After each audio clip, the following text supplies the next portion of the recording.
The contents of this podcast is for informational purposes only and should not be considered as medical advice.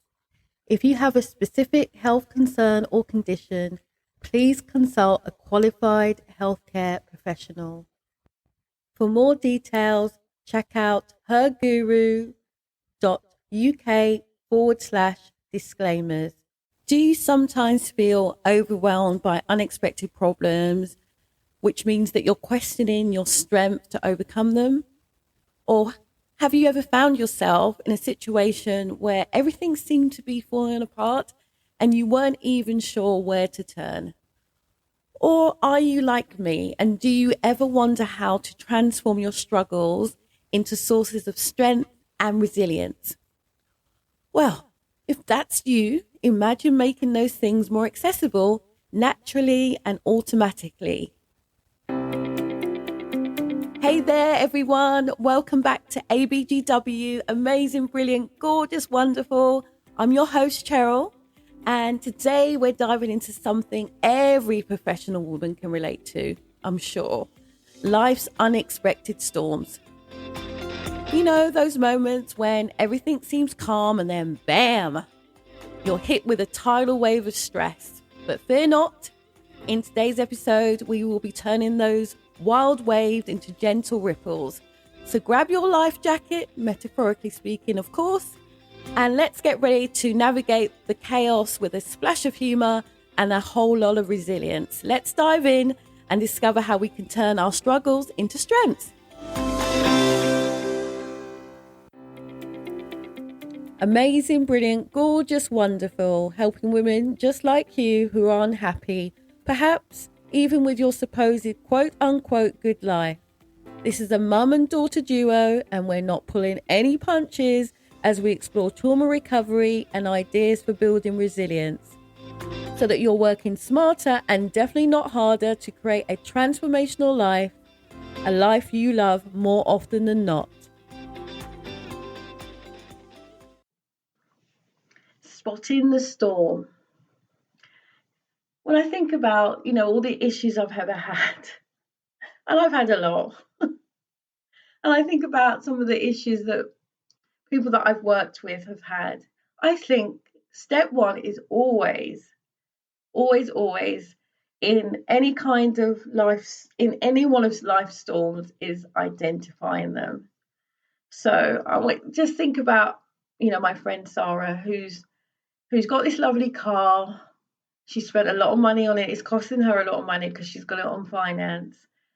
And something happens, she has a prang, and then she has this unexpected car repair cost that's completely thrown her.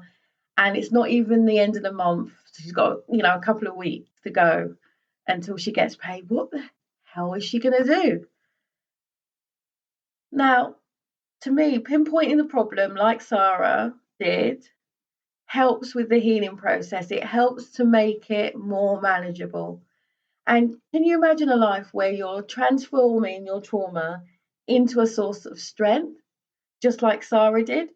Because to me, it's possible. And it starts with identifying the things that are causing you stress. One of the ways that you can do that, one of my favorite ways, is journaling. Writing down the challenges you're facing, to me, is one of the best great stress relievers. Just like having a bath, just like going for a run, like my friend Susie does, or even doing what I love to do, which is going for a walk. When I think it's really interesting because I remember during lockdown, during the pandemic, because we weren't allowed out, for weeks. And do you remember then they allowed us to like have 1 hour of exercise a day? And it was like the streets were full of people, all these people walking or cycling or running. And then we kind of went back to normal. And it's like no one walks it anymore. But to me, as human beings, biomechanically, that is what we are best at doing, the physical movement of walking. And to me, just go and find somewhere that's beautiful to walk around. I am a member of the National Trust, I have to say, And they have some amazing places that you can go and see. You don't have to go inside the stately homes if you don't want to. Some of the grounds that I have seen are so, so beautiful and breathtaking. There are so many beautiful places here in the UK that you can see that can allow you to, have the physical space to reflect on the challenges that you have in a way that will be a great stress reliever to you. Go do it. Braving the waves. Now let's talk a bit about resilience.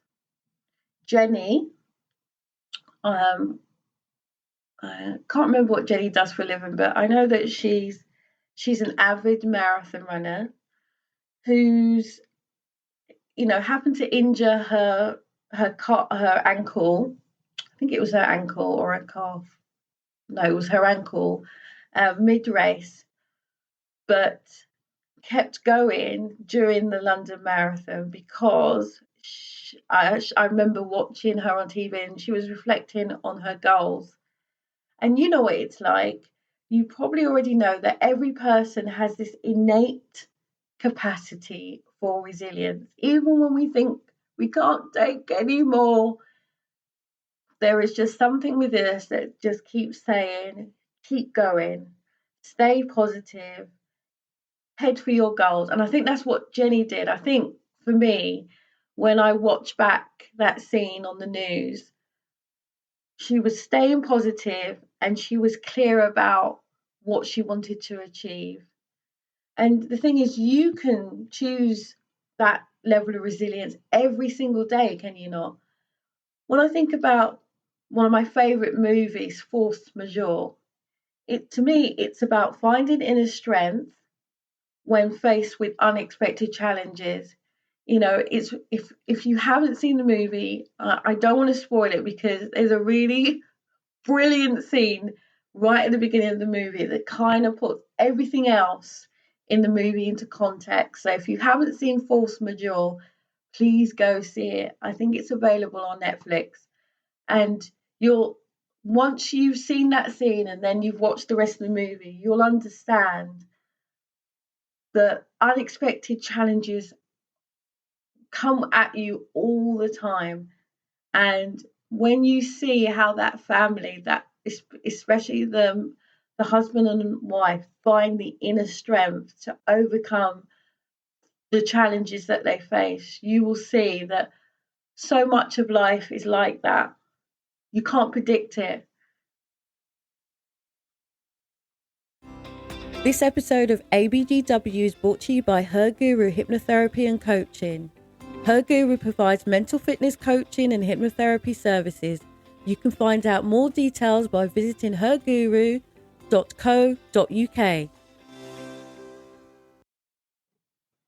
Clinging to your why. One of the things that I think is really important is remembering why we are fighting our battles, because I think that's crucial. When I think about Lisa was a girl at school with me. Lisa didn't sit her GCSEs because Lisa was pregnant at 15. And she had another kid before she was 18. But, can you imagine that being 18 and having two toddlers around you? I can't imagine. But Lisa was really brave. She was a single mum and she went back to school. And she went back to school. She did her GCSEs. She went on to do an apprenticeship. And now Lisa is an amazing entrepreneur who has a small cleaning business. When I say small, I don't actually mean small. I mean, she employs 50 people now in her business all over the southeast of England. Way to go, Lisa. Because to me, what Lisa did shows that you can turn the wounds that you have into wisdom, can you not? And what she did, she clung to her why. It was almost like, those pivotal scenes in Marvel movies where the hero recalls why the hell they're doing what they're doing. And that's what Lisa did. And you can too. Cling to your why. And if you don't know what your why is, go find out why are you doing this to yourself and you don't understand the reason why. Find your why. Seeking shelter. Finally, know when to seek help. To me, there's a real strength in reaching out to people.